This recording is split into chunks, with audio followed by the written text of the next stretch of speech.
রয়েছে, এর মধ্যে রয়েছে শহীদ এখনো রাস্তার ভিতরেও আছে।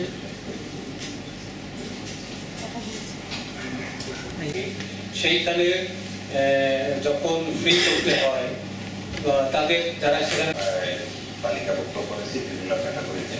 আমরা মিটিং করে স্থানীয় তদন্ত করে মেডিকেল বোর্ডের মাধ্যমে তাদের মানে ক্ষতের বিষয়গুলা মানে ক্যাটাগরাইজ করে এবং লোকাল তদন্ত এবং কারণ এটা আসলে আমরা যখন মিটিংয়ে বসছি তখন আমরা দেখেছি যে আসলে কিরকম প্রবলেম বলতে ধরেন অনেকে তো ঠিকানা চুয়াডাঙ্গা কিন্তু সে আন্দোলনে অংশগ্রহণ করছে ঢাকা।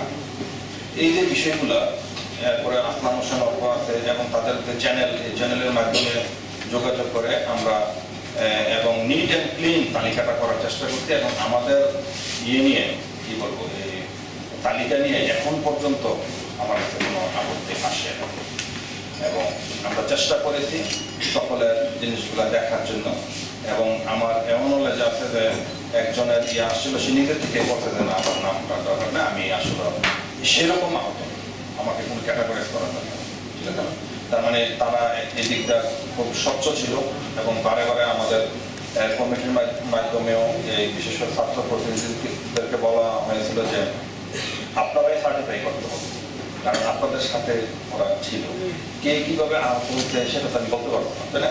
এবং দেখা যাবে মেডিকেল সার্টিফিকেট নিয়ে আসছে ওই ইয়ার পরে মানে ঘটনার সময়, তখন তো এই আহতটা কিভাবে হয়েছে একমাত্র আপনারাই বুঝতে পারবেন। সেইভাবে আমরা যাচাই বাছাই করে তালিকা করেছি, ইনশাল্লাহ আমাদের নিখুঁত হয়েছে। তবে ৩-৪ জনের নাম এখনো গ্যাজেট হয়ে আসে নাই, সেটা আমরা যোগাযোগ করবো যে আসল কারণটা কি এটা বোঝার চেষ্টা করবো। আর এখানে যদি বলি যে আমাদের এই ৫৫ জনের মধ্যে 2 জন হচ্ছে শহীদ, 1 জন এ ক্যাটাগরির, 2 জন বি ক্যাটাগরির, আর 14 জন সি ক্যাটাগরির, আর 36 জন ডি ক্যাটাগরির। এখানে বিশেষভাবে উল্লেখ্য যে আমরা ডি ক্যাটাগরি তখন 4টা ক্যাটাগরি ছিল প্রথম দিকে, ডি ক্যাটাগরি গুলা আসলে সি ক্যাটাগরি হিসাবে গ্যাজেট হয়েছে। তবে আমাদেরকে এরকম কোনো ইনস্ট্রাকশন এখন পর্যন্ত পাই নাই যে ডি ক্যাটাগরি থাকবে না, এইগুলো বিষয়টা। আর আমরা ইতিমধ্যে চেষ্টা করেছি সরকারি দপ্তরের মাধ্যমে কিছু তাদেরকে সহযোগিতা করার জন্য। এর মধ্যে আপনারা জানেন যে 44 জনকে আমরা স্বাস্থ্য মন্ত্রণালয়ের মাধ্যমে বিতরণ করা হয়েছে হেলথ কার্ড। এছাড়া চুয়াডাঙ্গা জেলা পরিষদের সহায়তা আমরা 2 জন শহীদ পরিবারের 2 জন শহীদ জুলাই যোদ্ধাদের প্রাথমিক পর্যায়ে কিছু আর্থিক সহায়তা করা হয়েছিল। পরবর্তীতে আবার দ্বিতীয় ধাপে আমরা আবার 2 লক্ষ টাকা করে প্রদান করি। এছাড়া আহত 2 জনকেও এর আগে আর্থিক সহায়তা দেওয়া হয়েছিল। এবং আপনারা জানেন যে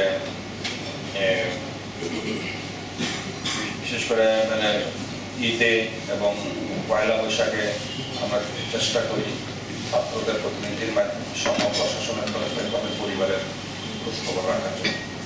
তারা এমনিতেই তো তাদের সন্তান হারানো, আমরা চেষ্টা করি তাদের পাশে থাকার জন্য। আর আপনাদের ইতিপূর্বে মানে এটা তো চেক বিতরণের দ্বিতীয় ফেজ, এর আগে কিন্তু আমাদেরকে চেক দিয়েছিল, তবে সংখ্যাটা কম ছিল বলে আমরা এরকম অনুষ্ঠান করিনি, আমরা তাদের বাড়িতে পৌঁছে দিয়েছি।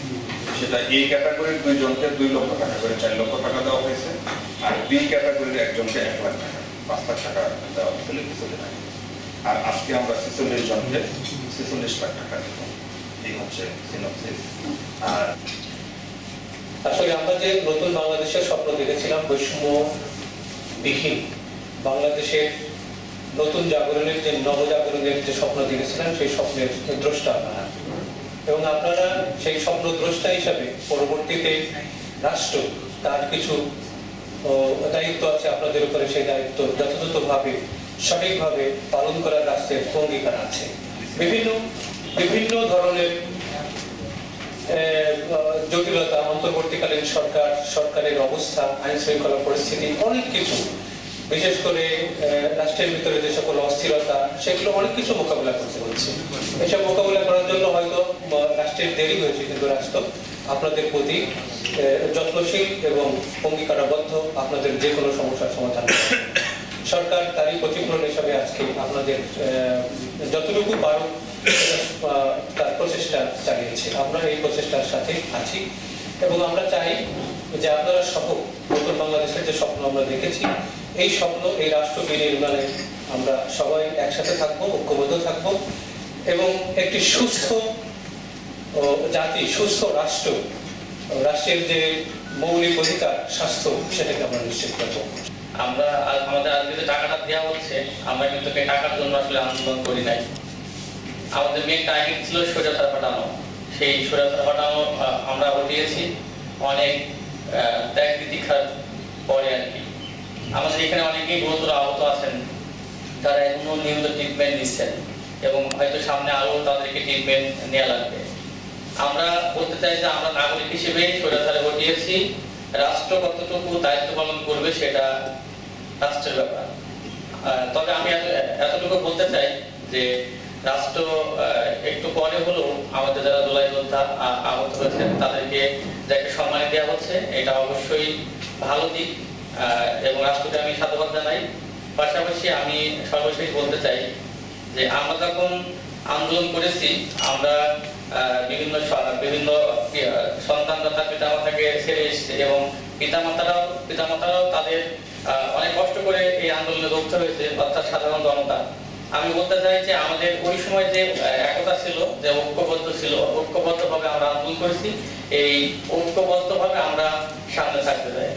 সবাইকে ধন্যবাদ। আসসালামু আলাইকুম।